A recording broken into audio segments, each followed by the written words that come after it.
ఎందుకంటే పరిపాలనకి ఈరోజు మానవత్వాన్ని అద్ది ప్రతి ఒక్కరి గుండెల్లో చిరస్థాయిగా నిలిచిపోయారు వైఎస్ఆర్ గారు. అందుకే ఈరోజు ఆయన చనిపోయి 14 సంవత్సరాలు పూర్తవుతున్నా ఇంకా కూడా ఎవరు ఆయన్ని మర్చిపోలేరు, భవిష్యత్తులో కూడా మర్చిపోరు అని గర్వంగా చెప్పగలను. ఎందుకంటే ఈ రాష్ట్ర రాజకీయాల్లో పెను మార్పును తీసుకొచ్చి పేదవాడికి నేనున్నాను అంటూ ఆయన ఇంటి వద్దకే అన్నీ కూడా తీసుకొచ్చి అందించిన ఘనత వైఎస్ఆర్ కుటుంబానికే దక్కింది. ఎందుకంటే వాళ్ళు ప్రజల్ని తమ కుటుంబ సభ్యులుగా భావిస్తారు, అభిమానిస్తారు. వారికి ఏదైనా అయితే అది తమకైనట్టుగా తల్లడిల్లిపోతారు. కాబట్టే ఆ కుటుంబం అంటే అందరికీ కూడా మక్కువ. కానీ రాజశేఖర్ రెడ్డి గారు ఏ విధంగా అయితే తన పాదయాత్రలో ఒక ప్రభంజనాన్ని సృష్టించారో, ప్రజల కష్టాల్ని, రైతుల కష్టాల్ని, ముఖ్యంగా పేదవాడి కష్టాన్ని దగ్గర నుంచి చూసి అవన్నీ దూరం చేయాలి అని ఒక నిర్ణయం తీసుకొని ముఖ్యమంత్రి అయిన తర్వాత ఆయన చేపట్టిన అనేక చారిత్రాత్మక నిర్ణయాలతో, సంక్షేమ పథకాలతో మరి ప్రతి ఒక్కరి గుండెల్లో కూడా ఈరోజు నిలిచిపోయారు. ఈరోజు హాస్పిటల్లో మరి సేవా కార్యక్రమాలు చేయడం జరుగుతుంది వైఎస్ఆర్ గారి జయంతి సందర్భంగా. సో 108 ఎంతోమందికి ప్రాణదానం చేశారు. అలాగే ఆరోగ్యశ్రీ ఎంతోమంది కుటుంబాల్ని ఈరోజు నిలబెట్టిన ఘనత వైఎస్ఆర్ గారికే దక్కింది. అలాగే రైతన్న వాడు బాగుంటే రాష్ట్రం బాగుంటుంది, దేశం బాగుంటుందని నమ్మారు. కాబట్టే రైతులకి అడిగింది కూడా చేయటం మనం అందరం కూడా గుర్తుపెట్టుకోవాల్సిన విషయం. ఇలా చెప్పుకుంటూ పోతే ఎన్నో. అందుకే వైఎస్ఆర్ అంటే ఒక బ్రాండ్, ఆయన ఒక లెజెండ్. సో రాజశేఖర్ రెడ్డి గారు మనకి కనిపించకుండా పోయిన తర్వాత అందరూ కూడా తల్లడిల్లిపోయాం. రాజన్న రాజ్యం లేకుండా ఎలా బ్రతకాలి, రాజన్న లేకుండా మనం ఎలా ముందుకు సాగాలి అని ఎంతోమంది భయభ్రాంతులకి, అలాగే బాధ తప్త హృదయంతో చాలామంది ప్రాణాలు కూడా విడవటం మనం అందరం కూడా చూసాం. కానీ ఆశా కిరణంలాగా ఆయన కొడుకు పులివెందుల పులిబిడ్డ, రాజన్న ముద్దుబిడ్డ జగనన్న వచ్చిన తర్వాత మళ్ళీ దేవుడి పాలన ఎలా ఉంటుంది, రాజన్న పాలన ఎలా ఉంటుందో మరి మనందరికీ కూడా చూపించడం జరిగింది. కానీ మొన్న ఎలక్షన్స్లో మనం ఓడిపోవటం అనేది కొంచెం బాధాకరమైన విషయమే. అయినా మనం ఓడినా గెలిచినా, అధికార పక్షంలో ఉన్నా ప్రతిపక్షంలో ఉన్నా మనం ఎప్పుడూ ప్రజల పక్షానే, రాజశేఖర్ రెడ్డి ఆశయాలకు అనుగుణంగా ఏ విధంగా అధికారంలో ఉన్నప్పుడు పరిపాలించారో జగనన్న, ఈ 5 సంవత్సరాలు కూడా రాజన్న పరిపాలన మళ్ళీ తీసుకురావడానికి మన ఎలక్షన్లు అయిపోయాక గెలిచిన తర్వాత అంత తొందరగా మళ్ళీ ప్రజల్లోకి వెళ్ళాలి అని అనుకోడు. కానీ రాజశేఖర రెడ్డి గారు మాత్రం సాచురేషన్ పద్ధతిలో ప్రతి పథకము ప్రజలకు అందాలి, ఇంకా ఇల్లు లేని వారు ఉన్నారేమో, ఇంకా ఆరోగ్యశ్రీ అందని వారు ఉన్నారేమో, ఇంకా ఫీజు రీయింబర్స్మెంట్ అందని వారు ఉన్నారేమో, ఎవరికి ఏ అవసరం ఉన్నా అవసరం తీర్చాలి అని రచ్చబండ కార్యక్రమం ప్లాన్ చేశాడు రాజశేఖర రెడ్డి గారు.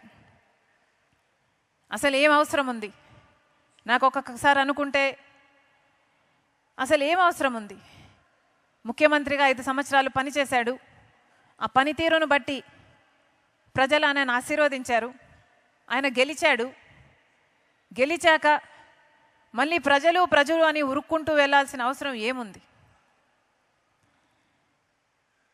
అలా వెళ్ళి కదా రాజశేఖర రెడ్డి గారు చనిపోయారు. కానీ ఆ తపన ఉండేది. చాలామందికి ఒకసారి అధికారం వచ్చిన తర్వాత అధికారం అనుభవిస్తారు. అధికారం అనుభవించే క్రమంలో ఆ భోగాలలో ప్రజలకు దూరం అవుతారు. మొదట్లో రామకృష్ణ అన్న చెప్పినట్టు అధికారం లేనప్పుడు పాదయాత్రలు చేస్తారు, పోరాటాలు చేస్తారు. కానీ అధికారం వచ్చిన తర్వాత అవన్నీ మర్చిపోతారు. కానీ రాజశేఖర రెడ్డి గారు 5 సంవత్సరాలు ముఖ్యమంత్రి అయిన తర్వాత, సేవ చేసిన తర్వాత, అంత అద్భుతమైన పథకాల రూపకల్పన చేసి అద్భుతంగా అమలు చేసిన తర్వాత, గెలిచిన తర్వాత మళ్ళీ ప్రజల్లోకి పోవాలి అని ఉరుక్కుంటూ వెళ్ళి మనందరికీ దూరం అయ్యాడు రాజశేఖర రెడ్డి గారు. ఎంతమంది ఉంటారు అలాంటి నాయకులు? వెతికినా కనిపించరు, భూతద్దం పెట్టి వెతికినా కనిపించరు అలాంటి నాయకులు. ఇదే రాజశేఖర రెడ్డి గారితో నాన్నతో నేను ఒకప్పుడు అన్న మాట, పా నువ్వు అనుకున్నంత మెజారిటీ రాలేదు కదా రెండోసారి గెలిచినప్పుడు, కారణం ఏమిటి? నువ్వు నీ ప్రజలను ఎంతగానో ప్రేమించావు, నిత్యం తప్పించావు, ఎన్నో పథకాలకు రూపకల్పన చేశావు. ఆ పథకాల గురించి మళ్ళీ ఇంటికి వచ్చి ప్రతిరోజు ఇది ఇది ఇది ఇది అని, ఇది ఇలా చేస్తున్నాం, ఇది ఇలా చేస్తున్నాం, ఈ పథకం ఇంతమందికి అందుతుంది, ఇంతమందికి లబ్ధి చేరుతుంది అని ఈ 5 సంవత్సరాలు అంత ఎగ్జైట్మెంట్తో ఇన్ని పథకాలు చేశావు, ఇంత ప్రేమించావు. కానీ ఏమైంది? నువ్వు ప్రేమించినంతగా నీ ప్రజలు నిన్ను మళ్ళీ ప్రేమించినట్టు లేరు కదా అని అన్నాను. మెజారిటీ తక్కువ వచ్చింది కాబట్టి. దానికి ఆయన ఏమీ అనలేదు, నవ్వాడు, చిరునవ్వు. పర్వాలేదులే పాప్స్ అన్నాడు. కానీ ఆ రోజు అర్థం కాలేదు నాకు ప్రజలు ఆయనను ఎంత ప్రేమించారు అని. ఏ రోజు అర్థమైందంటే, నాన్న చనిపోయిన తర్వాత రాజశేఖర రెడ్డి గారు చనిపోయారు అని వార్త విని ఆ నిజం భరించలేక, ఆ నిజాన్ని జీర్ణించుకోలేక ఎంతోమంది 700 మందికి పైగా ఆయన వెనకాలే చనిపోయారు. ఆ రోజు అర్థమైంది నాన్న తన ప్రజల్ని ఎంతగా ప్రేమించాడు, ప్రజలు కూడా తనని అంతగా ప్రేమించాడు అని. లేకపోతే నాన్న నన్ను ఎంతగానో ప్రేమించాడు, నేను నాన్నని ఎంతగానో ప్రేమించాను, అయినా నేనే బతికే ఉన్నా, మేము ఎలా బతుకున్నాం, అమ్మ నేను ఎలా బతుకున్నాం, కానీ ఇంతమంది చనిపోయారు, ఎంత గొప్ప ప్రేమ వాళ్ళది అని ఆ రోజు అర్థమైంది. ఇలాంటివి. అంతేకాదు, రాజశేఖర రెడ్డి గారు రాజకీయంగా చూసుకుంటే ఆఖరి రోజుల్లో కాంగ్రెస్ పార్టీ అధికారంలో ఉండాలి, కాంగ్రెస్ పార్టీ అయితేనే ఈ దేశానికి మంచిది అని పూర్తిగా విశ్వసించి పనిచేసినవాడు. కాంగ్రెస్ పార్టీలో ఉన్న నిబంధత అయితే ఏమి, కాంగ్రెస్ పార్టీలో అయితే ఉన్న వర్కింగ్ సిస్టమ్ అయితేనేమి, ఆ వర్కింగ్ సిస్టంలో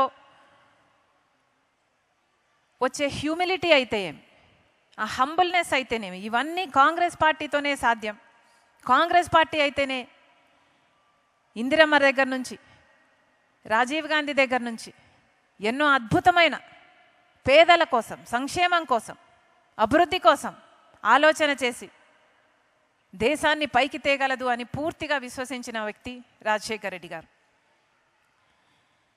అంతేకాదు, అదే క్రమంలో అదే సమయంలో బీజేపీ పార్టీకి బద్ధ వ్యతిరేకి రాజశేఖర రెడ్డి గారు.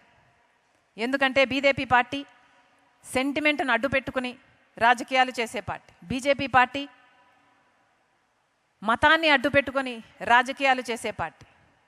ఒక హిజాబ్ అయినా, ఒక పుల్వామా అయినా, గోధ్రా అయినా, మణిపూర్ అయినా, రామ్ మందిర్ అయినా, ఏదైనా ఇదే బీజేపీకి తెలిసిన రాజకీయం. అందుకే బీజేపీ పార్టీకి బద్ధ వ్యతిరేకి